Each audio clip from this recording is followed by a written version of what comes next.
The winter wind cut through the Scottish Highlands like a blade in January 1945, carrying with it the scent of peat smoke and distant rain. In a makeshift prisoner of war camp near Comrie, Perthshire, a young German soldier named Franz Müller stood behind barbed wire, watching the purple heather sway across the hills. He was 23 years old, captured during the final months of the war, and like thousands of other Wehrmacht soldiers held in Britain, he had expected nothing but cold confinement until the war's end. What he could not have known, as he pressed his fingers against the frozen wire, was that this land would become more home to him than the Bavaria he had left behind, and that his escape would lead not to freedom in the traditional sense, but to something far more profound. The prisoner of war camps scattered across Scotland held over 70,000 German and Italian prisoners by 1945. These men had been told stories during their training, whispered warnings about British brutality, about starvation rations and forced labor that would break their spirits.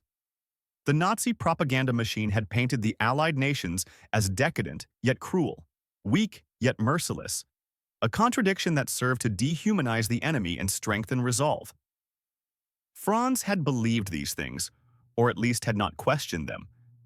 He had been a soldier because Germany required soldiers, and he had fought because fighting was what young men did when their nation called. But the camp at Comrie was nothing like what he had been led to expect. The barracks were cold but weatherproof. The food was simple but adequate, more than many German civilians were receiving in the bombed cities back home. The British guards were firm but not cruel, maintaining discipline without brutality.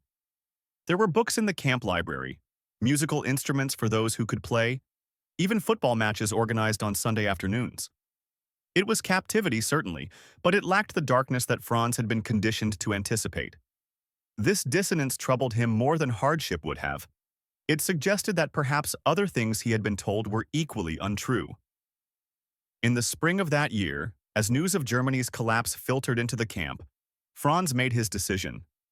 Not to escape back to Germany, which lay in ruins, where his family's farm had been in the path of the Soviet advance, where there was nothing left to return to, but to escape into Scotland itself, to vanish into these hills that reminded him of the mountains of his childhood, to find a way to remain in this strange land that had treated him with unexpected decency. On a foggy April morning, during a work detail repairing roads near the camp perimeter, he simply walked away. No dramatic wire cutting, no violence, no desperate run through searchlight beams. He walked into the mist carrying nothing but the clothes on his back and a piece of bread wrapped in cloth, and the fog swallowed him as completely as if he had never existed.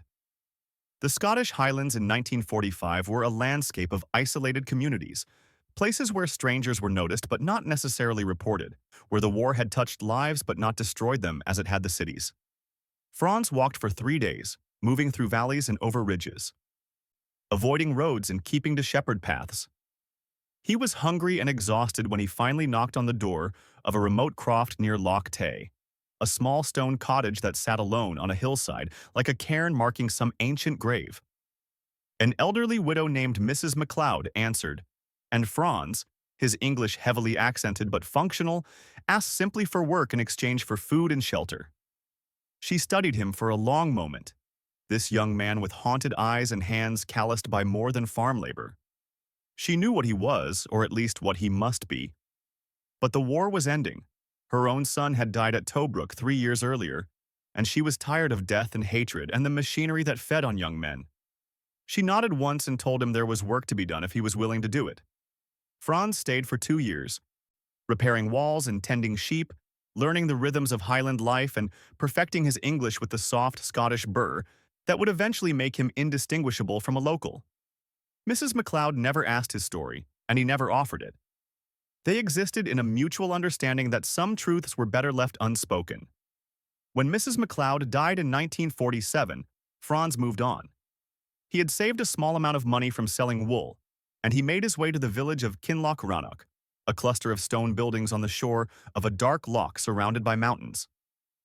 There was a pub there, the Stag's Head, and the aging proprietor was looking for help. Franz introduced himself as Frank Miller, a story already prepared about being the son of a German father and Scottish mother, raised in Aberdeen.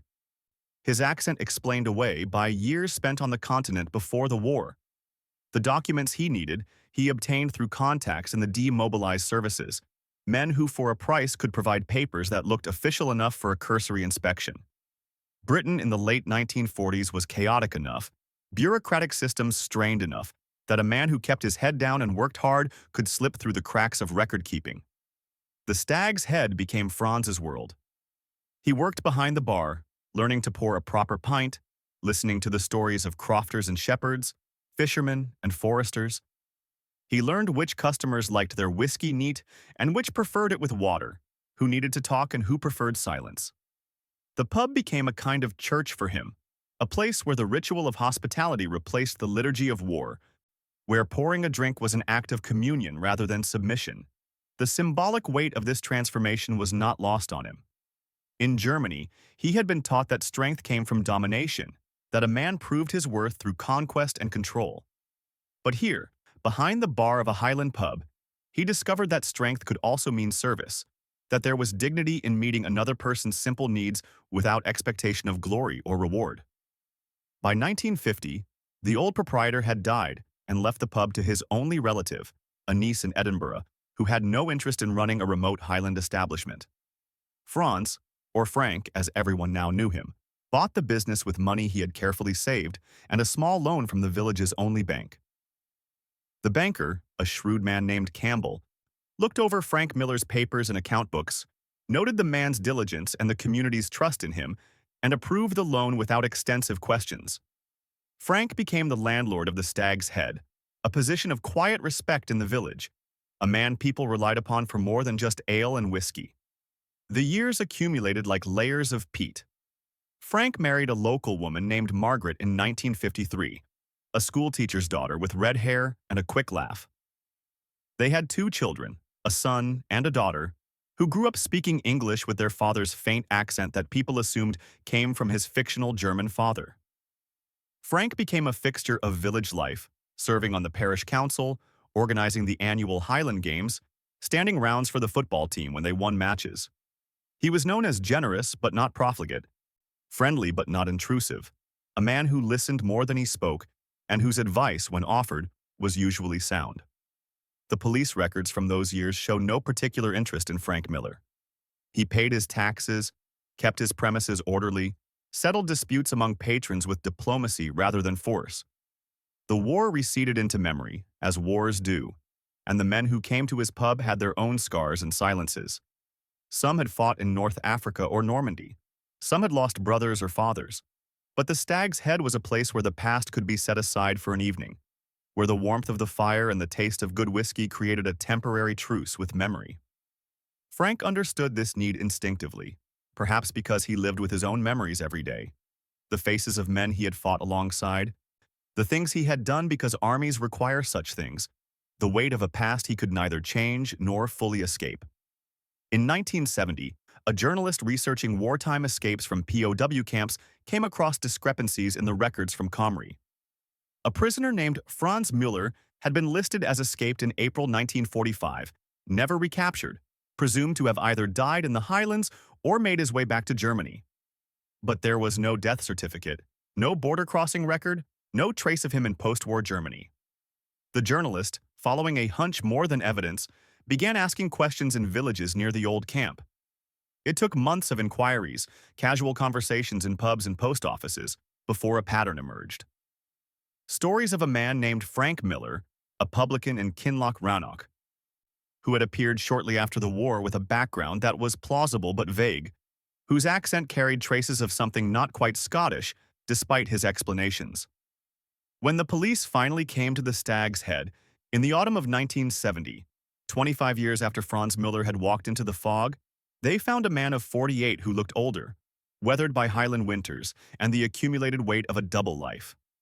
Frank was behind the bar, as always, pulling pints for the afternoon regulars. The detective who entered was not unkind, but he was thorough. He asked questions that had only one truthful answer, and eventually Frank set down the glass he was drying and nodded once, a small gesture that acknowledged everything. The regulars in the pub that afternoon would later describe a strange scene.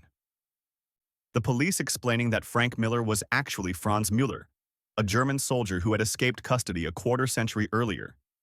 The villagers processing this information, looking at the man they had known for 2 decades, the man who had poured their drinks and shared their joys and sorrows, trying to reconcile him with the image of an enemy soldier. And Frank himself, standing quietly behind the bar, his expression neither defiant nor ashamed, simply waiting to see what would come next. What came next was a legal curiosity. The war had been over for 25 years. West Germany was now an ally, a member of NATO, integrated into the Western defense against Soviet expansion. Franz Müller had committed no crimes in Britain beyond the technical offense of escaping custody and living under false identity. He had paid taxes, contributed to his community, built a life that by any measure was law-abiding and productive. The prosecution service examined the case and concluded that there was no public interest in pursuing charges. Franz was fingerprinted and formally identified, his true identity registered with the authorities, but he was allowed to return to his pub and his life. The bureaucratic machinery that had once classified him as an enemy now simply reclassified him as a resident, stamped and filed and forgotten. The village's reaction was more complex. Some felt betrayed, angry that they had been deceived, that a German soldier had lived among them pretending to be one of their own. But others, perhaps the majority, looked at the man they knew and concluded that whatever Franz Müller had been during the war, Frank Müller had earned his place among them through years of honest work and genuine friendship. The pub remained busy, the regulars continued to come, and gradually the story became simply another thread in the village's history, remarkable but not disqualifying. Franz himself, no longer needing to hide, spoke occasionally about his past to those who asked. He described the war with neither pride nor elaborate regret, simply as something that had happened to him and millions of others, a vast machinery that had consumed their youth and spat them out into an uncertain peace. He spoke of the moment he had walked away from the camp, not as an act of courage but of simple choice, a decision that he could not continue being Franz Müller the soldier and must become someone else if he was to survive. And he spoke of Scotland, of the land that had sheltered him and the people who had, knowingly or not, allowed him to build a new life from the ruins of the old. The symbolic power of the pub itself became clearer in those later years. Here was a German soldier who had escaped not back to Germany, not to neutrality or distant refuge, but into the heart of the nation he had fought against, and had found acceptance through the most British of institutions, the village public house. That transformation, from enemy to neighbor, was mediated not through grand political reconciliation, but through small daily acts, pulling pints, sharing stories, standing rounds, participating in the mundane rituals that bind communities together. The democracy of the pub, where rank and title mattered less than character and contribution, had allowed Franz to prove himself in ways that official processes never could. Franz Müller, known as Frank Müller, died in 1989 at the age of 67. His funeral was held in the village church, and the stag's head was packed afterward with people sharing memories and raising glasses to a man who had lived 2 lives and somehow made peace with both. His son took over the pub, continuing the family business, and a small plaque was eventually mounted behind the bar, not commemorating Franz Müller the escaped prisoner, but Frank Müller the publican, whose years of service had made him, in the only way that truly mattered, one of their own. The story resonates beyond its individual details because it speaks to something fundamental about identity and belonging. Franz Müller was shaped by a regime that defined worth through ideology and conquest, that measured a man's value by his service to the state and his willingness to dominate others. But the Scotland he escaped into offered a different model, one where belonging was earned through contribution rather than conquest, where a man could be accepted not for what he had been, but for what he chose to become. The abundance he found was not material, though Britain had more to offer than devastated Germany. It was an abundance of possibility, the freedom to remake oneself, to be judged by present actions rather than past allegiances. The recurring image of the pub, the pints poured and the conversations shared, becomes a symbol of this transformation. Each drink served was an act of trust, a small transaction that acknowledged common humanity. In choosing to stay, to serve rather than dominate, to build rather than destroy, Franz embraced a form of democracy more profound than any political system. He discovered that freedom is not the absence of obligation, but the ability to choose one's obligations. And that home is not where you are born, but where you are allowed to become yourself.